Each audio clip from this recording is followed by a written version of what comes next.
All right, guys, it is Michelle from Waiting on Stupid here with Paul and Kelly Southworth from The Life of a Server app for our interview tonight. How are you? Hello. How are you guys doing? Doing great. We're doing great. You guys back at work? Currently, we're not. We went on an adventure in January to Yeah, Vietnam. tell us about your trip because I know you guys went on it just before everything shut down.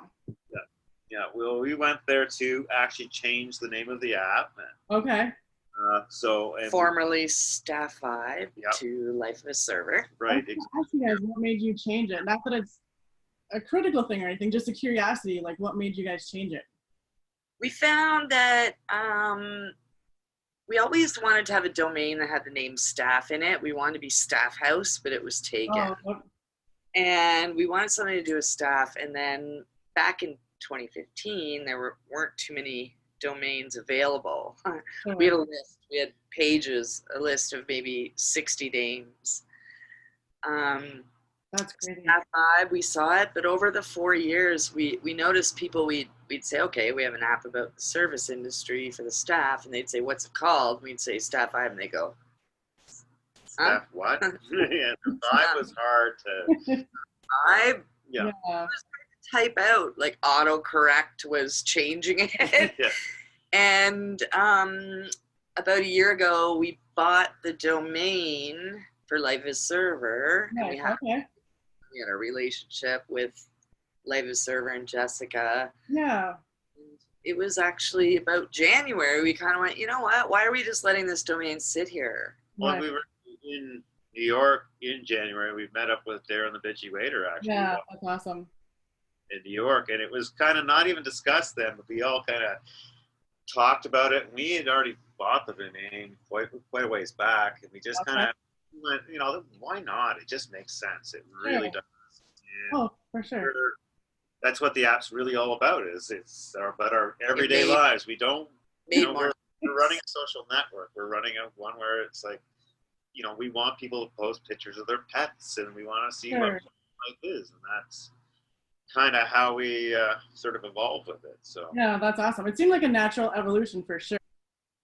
Thanks for asking. Yeah, that's cool. So you guys are from Canada. So the difference in Canada and the US right now. It's been a long road. We got back in the end of March, and but we had been living isolated.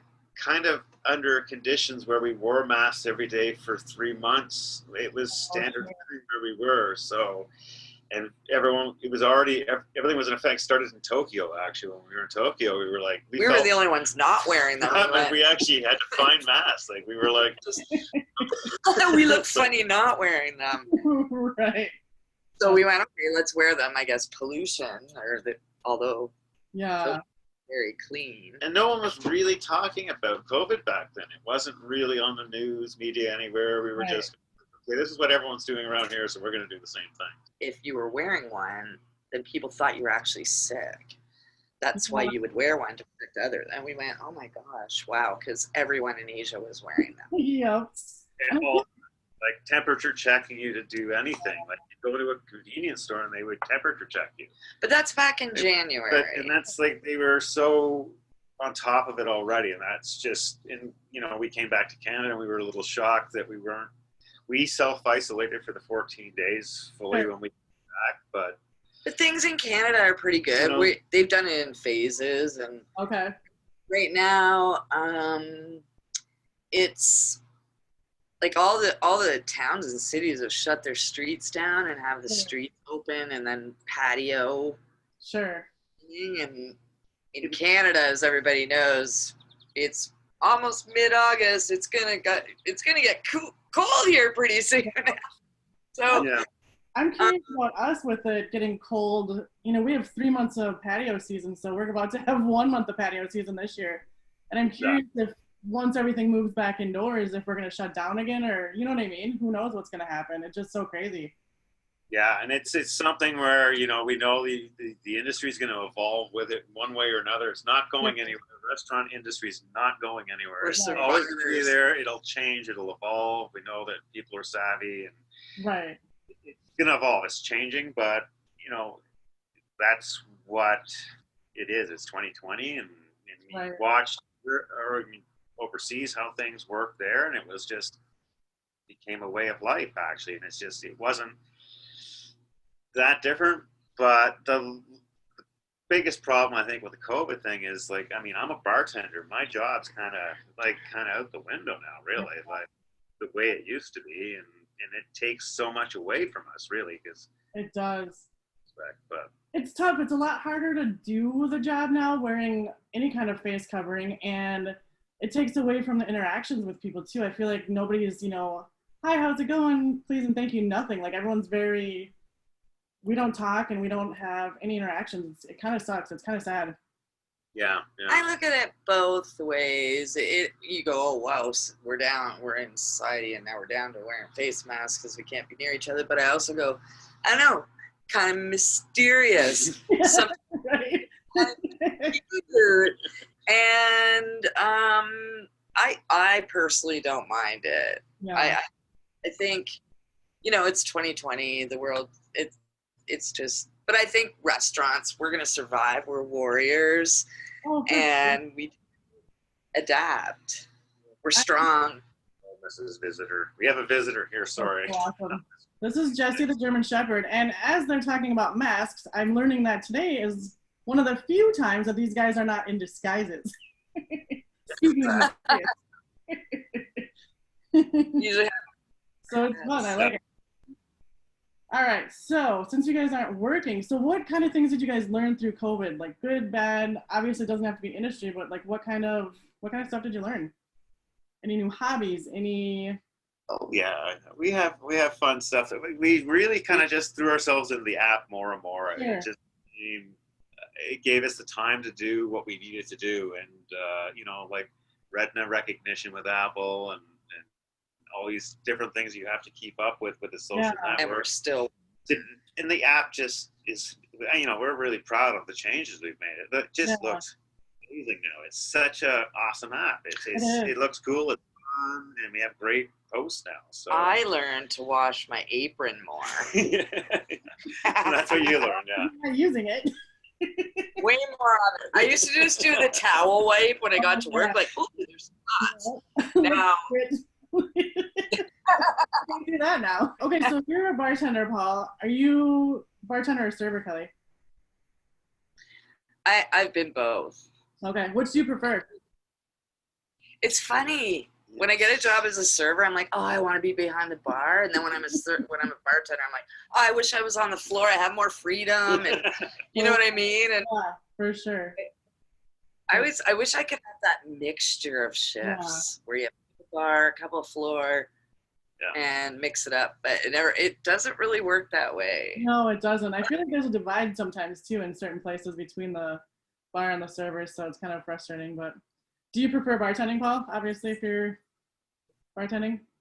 Yeah, I love it. I mean, I started off as a bartender in the industry, and I worked for many years at it, and then I became sort of general manager of a club. But I went back to bartending again. I kind of I'm done with all the promotional stuff and the nightclub business. And I went back to just running a bar, and I loved it. I just had a great time.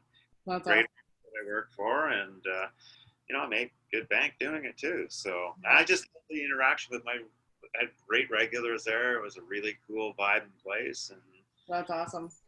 Custom craft cocktails, and sure. So it was really neat. Yeah, really, really cool experience. So. That's awesome. But then Kelly and I had been planning. I mean, we'd been saving money for years to do the app. Yeah. And we really kind of structured our lives about going on this trip and relaunching and doing the tip tracking and all the really cool things we did with the app. Awesome. Last year, we kind of owned up, and we had, planned this trip, and we went ahead and did it. So. Yeah, good for you. That's awesome. Yeah. It's good. So it's packing everything you own to little trailers and stuff too. Yeah. I mean. When you guys go back to work, like what kind of things are you looking for in a job that you maybe didn't look for before COVID? Like safety or cleanliness? I don't even know. I mean, that's the thing, right? The protocols are they're testing out what's working right now, and where we can only comment on where we are. Right.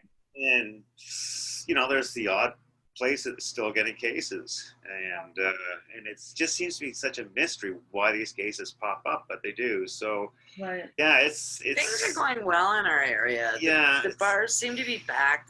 We live in actually a very small town, but it's bumping. It's got the brewery and a distillery, and it's got patio, and they close streets. It's really busy. It's a beautiful gorge with a. That's awesome. And it's bumping right now. So I have all hope that everything's going to bounce back. Yeah, it feels like it is starting to now, but I mean, it's just a wait and see situation, right? So all positive. Fingers are crossed for everyone. It's funny because when the shutdown first happened, I was so nervous about the industry. Like, oh my gosh, this is going to be changed forever. Like, what are we going to do? And now it's like, people can't dine out without us. They need us. They've proven that. So we're not going anywhere. Some restaurants are closing, unfortunately, but that happens anyway. So it's just a little more prevalent right now. But there's a few times over history where the economy is tanked out, and the one thing that survived was restaurants. Sure. People just love the socialization and interactions and stuff, and want to be served. So yeah, we're not going anywhere for sure. So do you feel like the restaurants by you guys are pretty consistent as far as the protocols, or because I feel like here restaurants are all over the board. Some are doing things and some are not. Some of the owners are like, I can pay the fine, so I don't really care. Yeah, and that's the thing is when people start going against the regulations, it's like ours is changing every day, though. Yeah, and it's been very slow stages. They open up beaches certain areas first. I mean, Toronto hasn't opened their restaurants until I think 2 weeks ago. Like in our province, they went to phase 3 for pretty much about 85% of our province, and only Toronto and Windsor, the big couldn't. It's almost getting confusing. Because, the amusement parks are still shut down. Beaches are still shut down. No, we have one beach that's open, but there's an area for locals, and then there's an area for tourists with temporary fencing, and everyone's confused. Yeah, that would be confusing. We don't know. We're getting news here, there, but and we just actually it's hard to keep track. Oh yeah, for sure. I feel like it's changing so fast here too, but you're feeling the effects of like trying to keep track of what the new because it changes every day, and like the protocols change and the standards, and yeah, it's nuts. It's hard to keep up, but it's the industry. It's what we do. We adapt. So exactly. I think you can already see people adapting with their restaurants. Kelly and I were like, oh, it's so weird for us when we first saw everyone. It was the weirdest thing. It actually kind of, I was like, what's going on here? Like, and now it's like everyone's wearing face masks here, and it's like, wow, it's just, excuse me, like where we live here, you have to wear a face mask if you want to go to the store. But other than that, it's a safe place. So yeah, that's awesome. To save those tips instead of going out for pints. Yeah. Yeah, right. After work. No, that's not 100% true. But. That's awesome. Well, maybe Paul thought I was working later than I actually was, and I was having pints, but it's okay. That's awesome. Now he knows. All right, guys. Do you have anything else you want us to know about the app, or anything else in general? Got a lot coming. We listen to our members. We love hearing. Okay, we love to see this. We love it. We just it's exciting. And it's really starting to work and grow now. We see the back end of our app from our analytics, and we know we've just got such people who are using the app every day. We're loving it. We're gonna pivot along with whichever way the restaurant goes, because it's in our blood. It's in your blood. Oh. If you worked in the industry, it's in your blood, and we're gonna adapt and change. And I still love it. I love everything about it, and the stories are endless, and the experiences are endless. The material and stories are for sure endless. Every time I think I hear the craziest thing, and then I go and work a shift, and I'm like, nope, today's the craziest thing I've experienced. Awesome. So yeah, we love you. We love your page. We love your books. We love you sent us 2 packages now, which we're so grateful for, and we just think you're amazing. Yeah. Thank you. I think you guys are amazing too, and I appreciate you guys being one of my biggest supporters for sure. You know, it's awesome. Someday, hopefully, we can meet in person for sure. So. Oh, well, it was almost on our agenda, remember? And then we couldn't quite get there, and we almost met up with Quaylen from Confessions of a Server in New York too, and that we just missed that, unfortunately. We were really hype about that, so we will. We're all about like anyone who's worked in the industry, no matter if you're a lawyer now or your blood, and if we support everyone's side hustle, because for us, we're bartenders, our side hustle is the app. Sure. And we're struggling. We're seriously paid for this app with tips. We did. We say that. And that's awesome. And it's crazy that you guys used to work on it in shifts and stuff and sleep in shifts. That's so cool, but it's so crazy too. Well, it was so far out of our box as bartenders because we were servers and bartenders and still are. It makes a strong person that you start just going, you know what, I got to own this. I can own this, as I said in the podcast before. And it makes you, I think, working in the industry gives you the strength to go, okay, I can do this. I've got this. I just have to, you know, and it makes us such amazing, strong people. I agree. And it's sad because I feel like I've seen a lot of veterans leaving the industry or wanting to leave, but not knowing or thinking, oh, I'm just a server. What can I do? Blah, blah, blah. And it's like, we have so many skills that are transferable, you know? Unbelievable. Yeah. Yeah. It really is. It's sad when people discount them because we can do a lot of things, to be honest with you. So quite a few people leave and come back. I've left numerous times and come back. Yeah. We all have, you know. More than I want to even admit. You get your blood and you just get, you know, you just miss it. The fun cash, the hustle, the people. We're all about side hustles too. If you're message us or let us know your side hustle, we're more than willing to help out if we can, promote it. I think it's amazing. And especially in these times too, a lot of people you see that who have branched out to do their own thing to make a buck in these times, and it's just amazing. We might be having actually, and we want to see if you want to contribute, we might be doing sort of a giveaway with another company called 86 Campers who do the server book. Okay. And we were thinking about talking with maybe Darren about a book and yourself and a few other things and putting a giveaway together. Yeah, for sure. Let me know when. I'd be down. Yeah. Yeah, we want to make it fun though. We want to make it really, really fun. So we gotta come up with something so much fun. Like a server game. A server Olympics. I don't know. That's the thing. Like I wanted to do fundraising and stuff like that, and do like Olympics and stuff, and I've done it in the past. But that's been one thing that's been hard to adapt with everything being shut down or slowly reopening. So to do, some kind of online Olympics would be fun.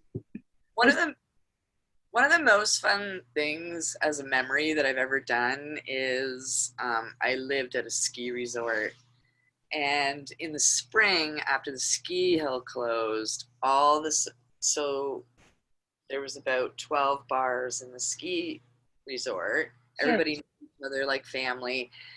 And they did like a server Olympics. So each bar would do some kind of a game. So a bar might have like a hole in one, you know, a little putter hole. Another one, it was springtime. So on their patio, they built like an obstacle course and you had to run with your tray full of water. Like yes. Whoever made it back with the most. And they did teams and it was a whole day of events. And it was one of the best things. It was so much fun. We want to do something like that. We want to do an Olympics for servers sometime. It would just be a blast, you know.